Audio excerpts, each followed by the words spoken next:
本视频由道友听书制作，心中独爱君第1集。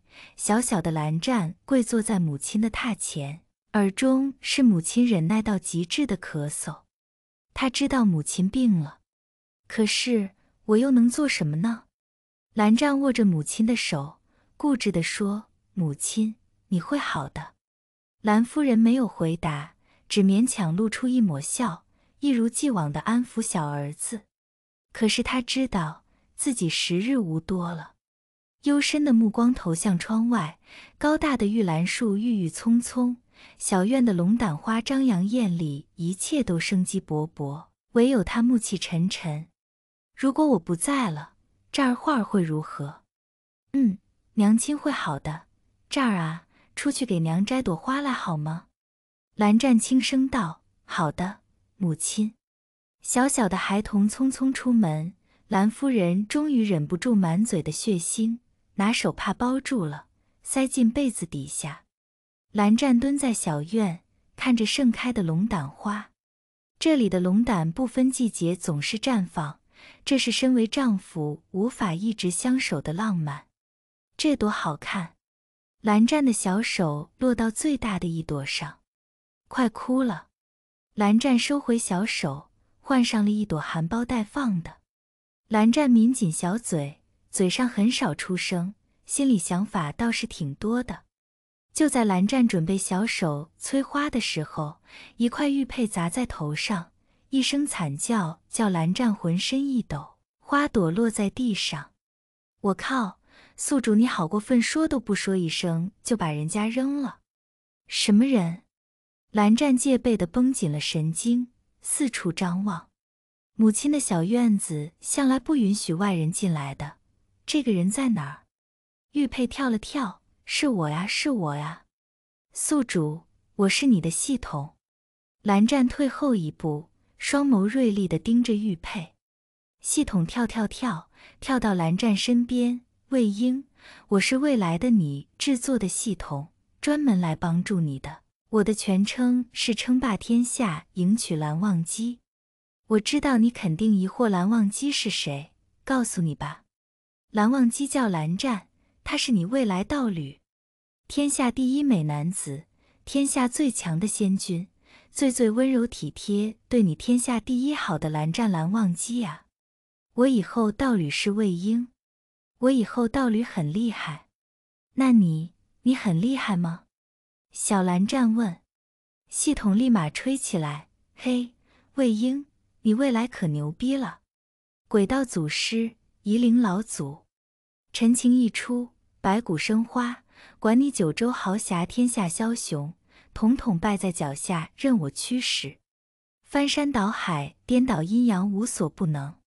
你看你还能制造出我这样天上地下独一无二、无所不能、牛逼哄哄的系统。传说中人人都想要的金手指，得系统者得天下。你知道我是多少人的梦寐以求吗？咩哈哈哈！但是本系统只有一个主人，那就是你，魏婴魏无羡。小蓝湛，然而我是蓝湛，可是我叫蓝湛。”小蓝湛话一出口，系统的狂笑戛然而止。瓦特，法科，系统蹦蹦蹦，小蓝湛伸出手，任系统在手心蹦个没完。等等，蓝湛不就是宿主他夫君？没差吧？那啥称霸天下系统可以换成完美道侣养成系统吗？我好聪明。叉腰，系统停止蹦跳，认真的忽悠：“蓝湛、蓝忘机、韩光君，姑苏蓝家二公子，是不是你？”小蓝湛迟疑道：“蓝湛，蓝家二公子，不是韩光君，不是蓝忘机。”系统跳了一下：“哎呀，现在不是，以后会是。我主人魏婴说过，姑苏蓝家二公子蓝湛、蓝忘机，后被人尊称韩光君。那真是天下独一无二的俊美男子，品行完美无缺，对道侣温柔体贴，举世无双。我主人魏婴一直偷笑，他有你做道侣真是特别爽，全天下的男人女人都嫉妒他。别怀疑，你就是这么牛逼，这么好，我主人每天都在说这样的话。小蓝湛羞涩一笑，未来的道侣真是不矜持，但是一定很可爱，我要好好对他。你们特别恩爱，感情真是特别好，全天下最恩爱的道侣，1000年后还是人们的榜样。巴拉巴拉，系统吹起来没完没了，蓝湛认真地听着，心里充满了期待。可是为什么有你？蓝湛问。系统呜呜咽咽哭起来，那是因为魏婴觉得蓝湛你有遗憾，我主人总是这样，自己痛苦没关系，忍着就好，可是蓝湛你不能有任何遗憾痛苦，因此他把我扔回来，是希望改变你充满遗憾的未来。蓝湛心下一惊，涩然道：是不是我母亲？系统唉声叹气，但是系统中救命的东西要任务才能拿出来。什么任务？蓝湛追问。系统道：原本是魏婴的任务，现在变成主人的道侣你吗？那就先把主人带回来吧，只有主人可以打开系统。系统，请叫我最佳助攻。最佳演员。魏婴在哪儿？魏婴是什么样的人？蓝湛这么一问，系统就话多了，抑扬顿挫，充满感情。说起我的主人魏婴，那真是历经沧桑，归来仍是少年。蓝湛你后来也经常叹息，没能在孩童时代就遇到魏婴。你说愿与魏婴相识少年时，免他颠沛流离，免他被人欺凌。嘿，这次虽然阴错阳差，但是你们可以提早见面，也是好事噻。蓝湛本来听得入迷，结果听见少年就疑惑了。少年？对啊，魏婴主人是个可爱的男孩子啊。系统理直气壮。蓝湛狐疑，道侣不该是女孩子吗？系统超级理直气壮地说，这是你自己说的呀。你说魏婴是天下最可爱、最正直、最有魅力的好少年，你永远的少年啊。你每天都在烦恼魏婴的爱慕者太多。蓝湛，未来的我真奇怪。那我真的那么喜欢魏婴吗？魏婴一定很可爱。蓝湛发现自己迫不及待想要见到魏婴。快行动吧，蓝湛，完成任务就有珍贵的救命药了。你娘还在等呢，好像就是这段时间啊。魏婴在任务设定中，这个可是重点中的重点。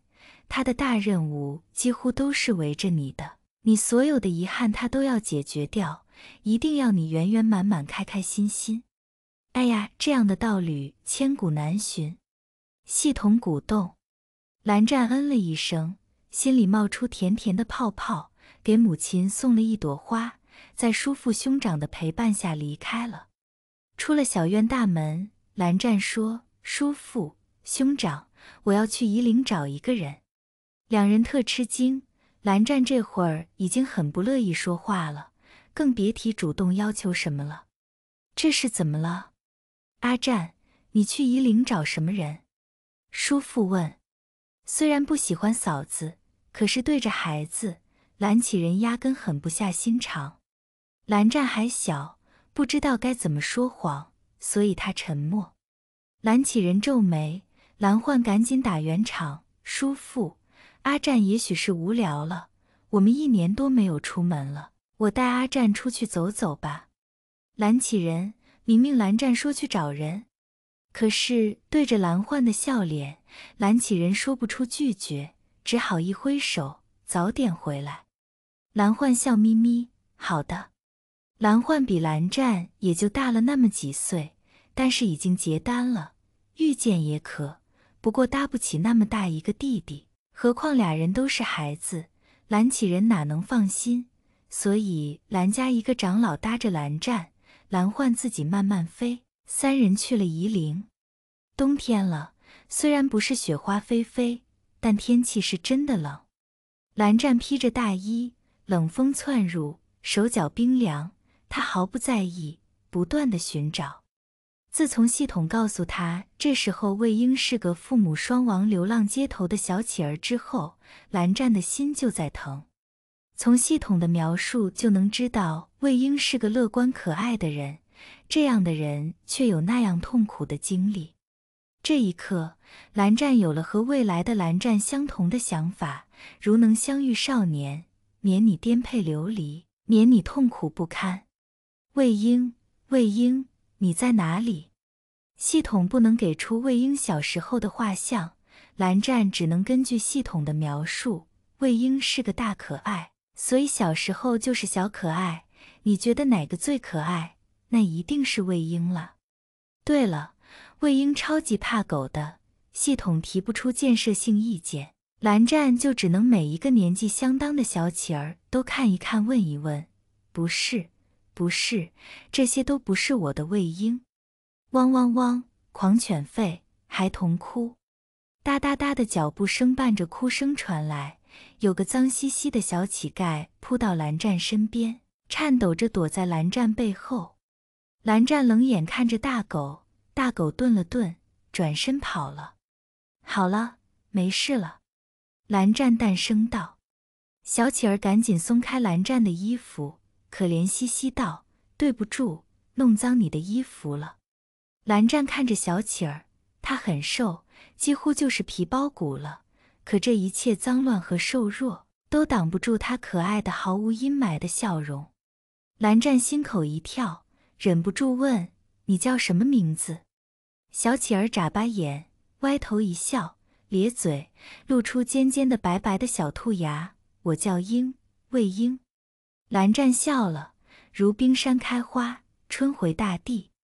魏婴看呆了，蓝湛解开大衣披在魏婴身上，郑重道：“我是蓝湛，你未来的道侣。刚刚跟上来的蓝焕和蓝家长老。”啥？